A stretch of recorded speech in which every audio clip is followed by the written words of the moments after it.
साथियों, welcome back. आप सभी लोगों का बहुत बहुत स्वागत है मेरे यूट्यूब चैनल पर। चलिए एक बार फिर मैं आप लोगों के लिए लेकर आया हूं करंट अफेयर का एक महत्वपूर्ण वीडियो, जिसमें बात करेंगे 7 और 8 जून की। तो जून का ये महत्वपूर्ण वीडियो है जिसमें हम लोग 8 जून, आपको याद होगा कि अनलॉकडाउन पहला का पहला फेज शुरू हो रहा है।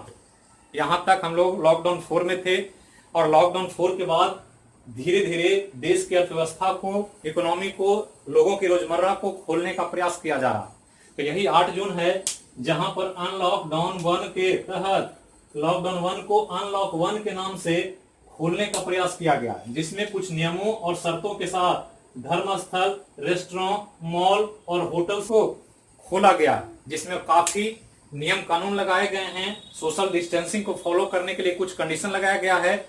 बहुत ज्यादा भीड़ भाड़ करने पर बहुत सारे सख्ती बरती गई है। तो ध्यान रखना है, धीरे धीरे हम लोग अब अपने जीवन को फिर से पटरी पर लाने का प्रयास कर रहे हैं। तो ध्यान रखना है, 8 जून बहुत इंपॉर्टेंट है। इसी के समय से अनलॉक 1 फेज शुरू हुआ है 30 जून तक। तो ध्यान रखना है। दूसरा एक इंपॉर्टेंट न्यूज है BS6। तो BS6 भारत स्टैंडर्ड या भारत मानक 6 जो आजकल चर्चा में है, खास करके प्रदूषण के मामले में। और ये BS6 उत्सर्जन मानक वाहनों पर लागू होगा, ध्यान रखना। और ये लागू होगा अक्टूबर 2020 से। मतलब अक्टूबर 2020 से BS6 मॉडल पर जो भी गाड़ी आ रही है, BS6 मॉडल नहीं आ रही है। BS4 बंद हो चुकी है, उसका प्रोडक्शन बंद है। अभी जो पुरानी गाड़ियां वो चल रही है, लेकिन अब जो भी गाड़ियां चलेगी वो नई जो सेल होगी कंपनियों के द्वारा, वो BS6 मॉडल सेल होगी। और वो अक्टूबर 2020 से सरकार ने एक नया नियम ला दिया है कि अब ऐसे गाड़ी जो BS6 मॉडल होंगे, उनके पहचान के लिए उन पर हरी और नारंगी पट्टी लगी होगी। तो एक पट्टी होगी और ये पट्टी की चौड़ाई 1 सेंटीमीटर होगा। तो 1 सेंटीमीटर चौड़ी पट्टी के द्वारा ये पट्टी 1 सेंटीमीटर चौड़ी पट्टी होगी और ये पट्टी नंबर प्लेट के ऊपर लगा रहेगा। तो ये ध्यान रखना, ये कंडीशन लगा हुआ है। अगर ये प्लेट पर नहीं लगा है तो आपको जुर्माना भरना पड़ सकता है, आप पर कानूनी कार्रवाई होगी। और ये ध्यान रखना, 1 सेंटीमीटर चौड़ी पट्टी नंबर प्लेट के ऊपर लगा होना चाहिए। और ये 2 तरह की है, हरी और नारंगी। तो हरी किसके लिए? तो ध्यान रखना है, पेट्रोल गाड़ियां जितनी होगी, तो पेट्रोल गाड़ी BS6 मॉडल की होगी, उस पर हरी पट्टी लगी होगी। और जितने भी डीजल वाहन होंगे, तो कमर्शियल वाहन नॉर्मली डीजल से चलते हैं, और पेट्रोल वाहन जो निजी वाहन होते हैं, गाड़ी, कार, बाइक जो चलाते हैं पेट्रोल से चलते हैं, तो उस पर हरी पट्टी। और डीजल वाहनों पर नारंगी पट्टी लगी होनी चाहिए नंबर प्लेट के ऊपर। ये कंडीशन सरकार ने लगा दिया है। अब गाड़ियां खरीदने समय ये पट्टी लगवाना जरूरी है, तो ध्यान रखना है। अब यहाँ पर एक जो विवाद चल रहा है भारत चीन के बीच, पूर्वी लद्दाख के क्षेत्रों में काफी गरमाया हुआ मामला है। चीन अपने पुराने रवैये पर अड़ा हुआ है, लेकिन भारत भी अपने रुख में बदलाव किया है। भारत भी पीछे हटने को तैयार नहीं। इसी के चलते एक वार्ता हुई भारत चीन के बीच, जिस पर इस विवाद को शांतिपूर्ण तरीके से समाधान करने पर दोनों देश सहमत हो गए, जिससे युद्ध की संभावना जो बन रही थी उसको फिलहाल टाला गया है कि युद्ध ना हो। युद्ध किसी भी समस्या का समाधान नहीं है। और भारत ने अपने सीमा से पीछे हटने से इनकार कर दिया है, तथा जितने भी निर्माण के कार्य चल रहे हैं बॉर्डर पर, उसको भी रोकने से भारत ने मना कर दिया कि हम जहां हैं वहीं रहेंगे, आपको अपनी सेना पीछे ले जानी होगी। और आपको पता होगा कि 9 जून को चीन ने अपनी सेना को 2.5 किलोमीटर पीछे बुला लिया है, जिससे लग रहा है कि अब शांति हो जाएगी। लेकिन देखते हैं भविष्य में क्या होता है। बहुत सारे विश्व परिदृश बदल रहे हैं, लेकिन अभी फिलहाल शांतिपूर्ण माहौल है भारत चीन के बीच, दोनों के वार्ता के बाद। अब यहाँ एक बहुत इंपॉर्टेंट अवार्ड है। मशहूर गीतकार, कवि और लेखक जावेद अख्तर का नाम सुने होंगे, काफी चर्चा में रहते हैं, हमेशा सोशल मीडिया पर सक्रिय रहते हैं। बहुत अच्छे अच्छे गीत लिखा है इन्होंने, बहुत अच्छी अच्छी फिल्म की कहानियां लिखी है। इनको प्रतिष्ठित रिचर्ड डॉकिंस पुरस्कार से नवाजा गया, ये ध्यान रखना। और ये ऐसा पाने वाले पहले भारतीय, ये ध्यान रखना है कि पहला भारतीय को ये रिचर्ड डॉकिंस पुरस्कार के रूप में जावेद अख्तर को दिया गया। तो रिचर्ड डॉकिंस है कौन? ये ध्यान रखना है कि अंग्रेज, एक इंग्लैंड के वैज्ञानिक हैं, और ये वैज्ञानिक उद्विकास से संबंधित काम करते हैं। उद्विकास मतलब जीव विज्ञान से। तो जीव विज्ञान के क्षेत्र में इन्होंने काम किया है काफी, और इसके चलते इनके नाम पर एक पुरस्कार दिया जाता। और ये पुरस्कार की शुरुआत सबसे पहले 2003 में हुई थी और 2003 के बाद ये हर साल दिया जाता है, जो पहली बार भारतीय किसी व्यक्ति को दिया गया। और ये जो दिया जाता है 2-3 क्षेत्रों में, एक विज्ञान के क्षेत्र में, एक शिक्षा के क्षेत्र में और एक मनोरंजन के क्षेत्र में।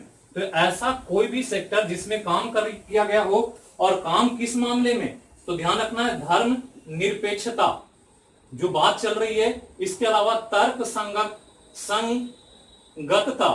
और तथा धर्मनिरपेक्षता, तर्क संगतता, इन दोनों के आधार पर इसका चुनाव होता है। तो ध्यान रखना है विज्ञान, शिक्षा और मनोरंजन के क्षेत्र में दिया जाने वाला एक प्रतिष्ठित पुरस्कार है, 2003 से शुरू हुआ और पहला भारतीय जावेद अख्तर को मिला, ये ध्यान रखना है।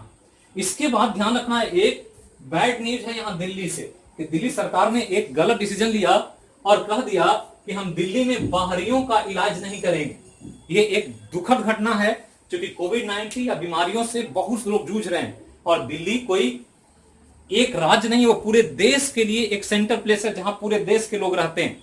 लेकिन दिल्ली सरकार ने, जो अरविंद केजरीवाल की सरकार है, उन्होंने कह दिया कि हम बाहरियों का इलाज नहीं करेंगे। बाहरियों का इलाज मतलब अब दिल्ली के अस्पतालों में इलाज के लिए आपको दिल्ली के निवासी होने का, अगर आप वहां के निवासी हैं तो उसका आप प्रमाण पत्र देना होगा और आप आइडेंटिफिकेशन कुछ प्रस्तुत करेंगे कि हम यहीं के रहने वाले हैं, तभी वहां के हॉस्पिटल में आपका इलाज होगा। कोई इमरजेंसी होगी तब इलाज आपका हो सकता है, जिसके लिए काफी लंबी प्रक्रिया से गुजरना होगा। ये मेडिकल साइंस के लिए बहुत ही दुखद बात है।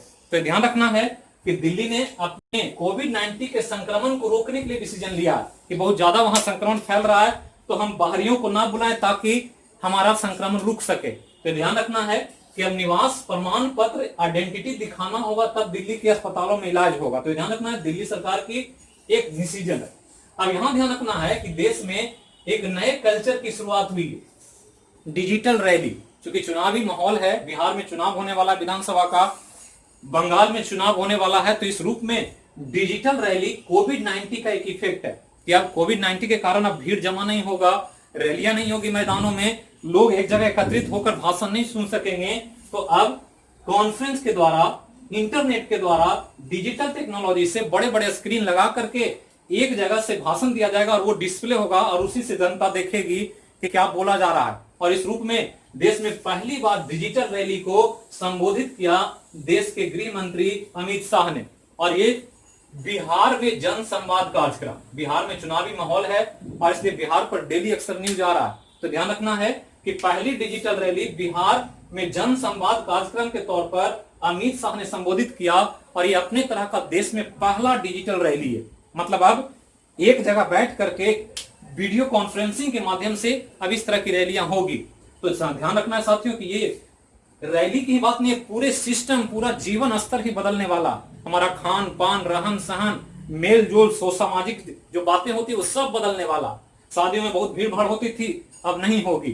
कोई मरता था तो बहुत लोग जाते थे, वो नहीं होगा।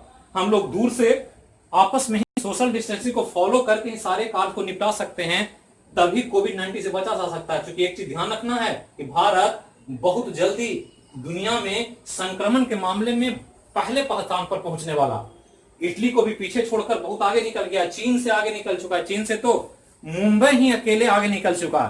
तो ध्यान रखना है कि बहुत ज्यादा गंभीर मामला, इसी के चलते ये सिस्टम लाया गया। अब एक न्यूज है बिहार से, बीपीएससी के लिए बहुत इंपॉर्टेंट है, ध्यान रखना। ऐसे तो सभी इंपॉर्टेंट है, लेकिन कुछ बिहार से जुड़ा होता है तो हम मेंशन कर देते हैं। ध्यान रखना, बिहार में मखाना की खेती होती है और मखाना की खेती हाइड्रोपोनिक्स के अंतर्गत आता है। ये ध्यान रखना, ये पूछता है हाइड्रोपोनिक्स क्या है।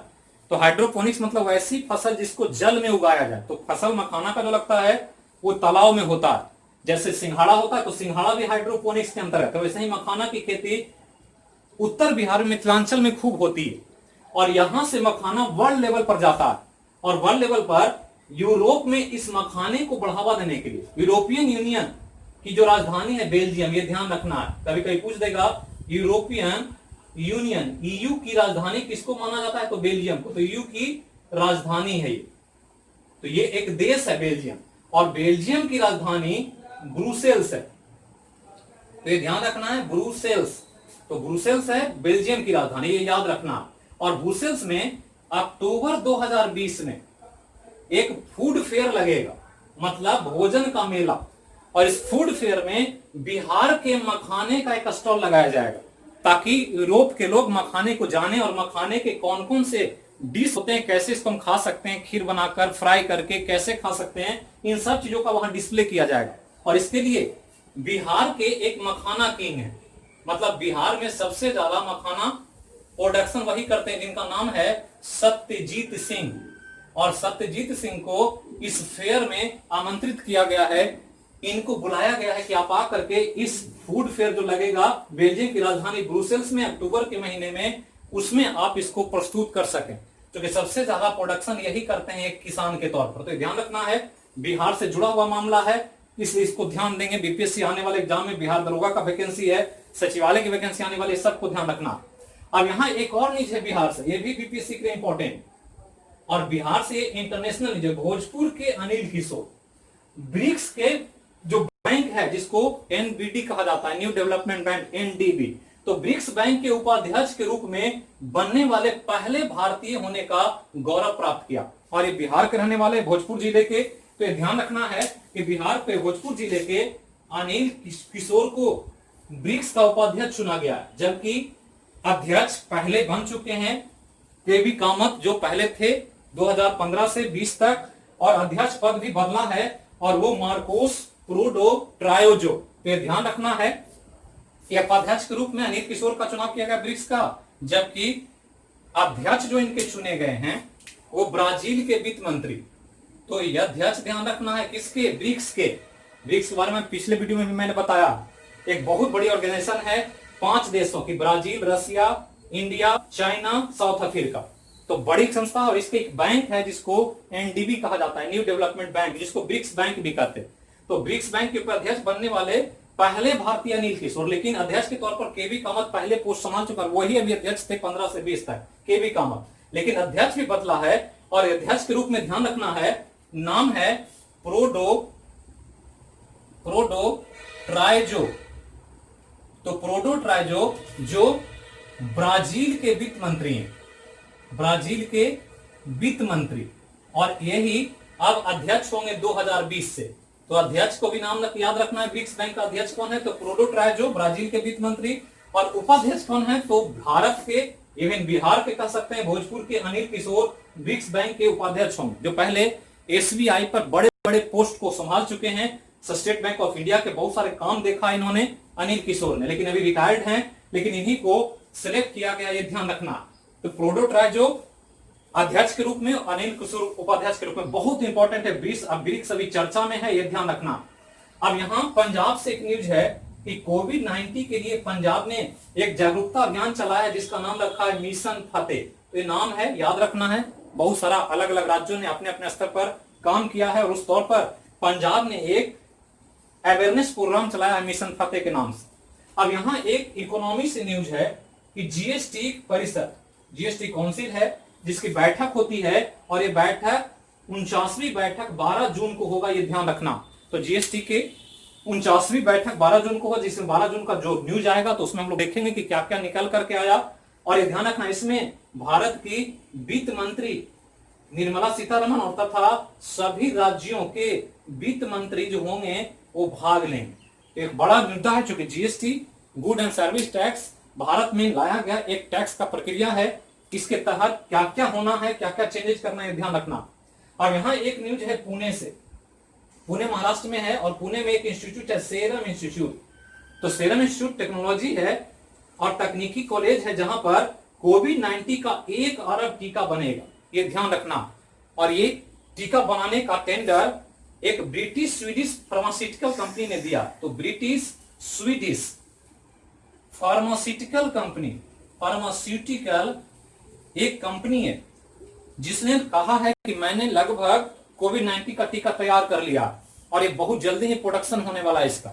ये अच्छी खुशखबरी है, क्योंकि कोविड से पूरा वर्ल्ड प्रभावित है, और इसके लिए चूंकि भारत में एक बड़ा वर्ग है, बड़ी जनसंख्या है, तो भारत में इस कंपनी के द्वारा सेरम इंस्टीट्यूट को यह टेंडर दिया गया कि यहां पर 1 अरब टीके का निर्माण होगा, ताकि लोगों को इसके द्वारा इस आसपास के देशों को टीका सप्लाई किया जा सके। तो ध्यान रखना है सीरम इंस्टीट्यूट पुणे पूछा जा सकता है कि किस इंस्टीट्यूट को दिया गया है, तो ये सीरम इंस्टीट्यूट पुणे को। यहां पर ध्यान रखना है वित्त वर्ष 19-20 जो कैलेंडर ईयर आया फाइनेंशियल ईयर के तौर पर 2019-20 का एक्चुअल नेट डायरेक्ट टैक्स प्रत्यक्ष कर समझते होंगे। प्रत्यक्ष कर होता है कि वह कर जो जिस पर लगाया जाए वही पे करे, जैसे इनकम टैक्स प्रत्यक्ष कर होता है, हम पर लगता है हम देते हैं। तो प्रत्यक्ष कर का जो संग्रह था कलेक्शन वो इस साल गिर गया और 4.2% घट करके 12.33 लाख करोड़ रहा। अगर ये नहीं घटता तो लगभग 14 लाख करोड़ सरकार को इनकम होता, तो 2 लाख करोड़ की कमी आ गई। और ये कमी दुखद बात नहीं है, अच्छी बात है, क्योंकि सरकार ने टैक्स रिफॉर्म किया है, टैक्स स्लैब को चेंज किया है, टैक्स में बहुत सारे बदलाव किए हैं, जिसकी वजह से हुआ आने वाले समय में उम्मीद किया गया है कि ये टैक्स कलेक्शन बढ़ेगा, तो ध्यान रखना है। लेकिन इस साल 4.92% घट गया, ये ध्यान रखना, और घट करके कलेक्शन 12.33 लाख करोड़ रहा। इसके अलावा खेल जगत से 2 न्यूज है। एक विराट कोहली से संबंधित लॉकडाउन, तो लॉकडाउन के समय इंस्टाग्राम, तो इंस्टाग्राम एक ऐप है, जैसे व्हाट्सएप है, टेलीग्राम है, ट्विटर है, उसी तरह से इंस्टाग्राम। और इंस्टाग्राम में लॉकडाउन के समय कमाई करने वाले दुनिया के एकमात्र क्रिकेटर हैं विराट कोहली। और लॉकडाउन के समय में जब कोई काम नहीं कर रहा था तो इन्होंने 3.6 करोड़ रुपए की कमाई किया बैठे बैठे इंस्टाग्राम से। और 3.6 करोड़ 1.2 करोड़ प्रति पोस्ट के हिसाब से इनको इनकम हुई। मतलब लॉकडाउन में 3 पोस्ट डाला इन्होंने इंस्टाग्राम पर, उसके द्वारा 1.2 करोड़ प्रति पोस्ट प्राप्त हुआ। तो ध्यान रखना है, कभी कभी पूछ देगा कॉमन अवेयरनेस के तौर पर कि इंस्टाग्राम पर लॉकडाउन के समय कमाई करने वाला खिलाड़ी कौन, तो विराट कोहली, और 3.6 करोड़ की कमाई हुई इनकी। अब यहां ध्यान रखना है, खेल से न्यूज है, एएफसी एशियाई फुटबॉल कॉन्फेडरेशन कहते हैं, तो ध्यान रखना है महिला एशिया कप। तो एशिया कप का आयोजन यही करता है एशियाई फुटबॉल फेडरेशन, जिसको कहते हैं एशियाई फुटबॉल महापरिषद। तो इसने एशिया कप जो होगा 2022 का, 2022 में होगा महिला एशिया कप फीमेल का, ये ध्यान रखना का मेजबानी। मेजबानी मतलब क्या होता है, एक मेजबान होता है, एक मेहमान होता है। तो जो होस्ट करे वो मेजबान, जिसके यहाँ जाते हैं वो मेजबान, और जो जाता है वो मेहमान। तो मेजबानी करने का काम दिया है अखिल भारतीय फुटबॉल संघ को। तो AIFF all India football federation को ये जिम्मेवारी सौंपी है। मतलब महिला एशिया कप 2022 का मेजबानी भारत में होगा और ये जिम्मेवारी अखिल भारतीय फुटबॉल संघ करेगा। तो यही आज का करंट अफेयर 7 और 8 जून का। तो फिर मिलेंगे अगले वीडियो में अगले विषय के साथ, तब तक के लिए धन्यवाद।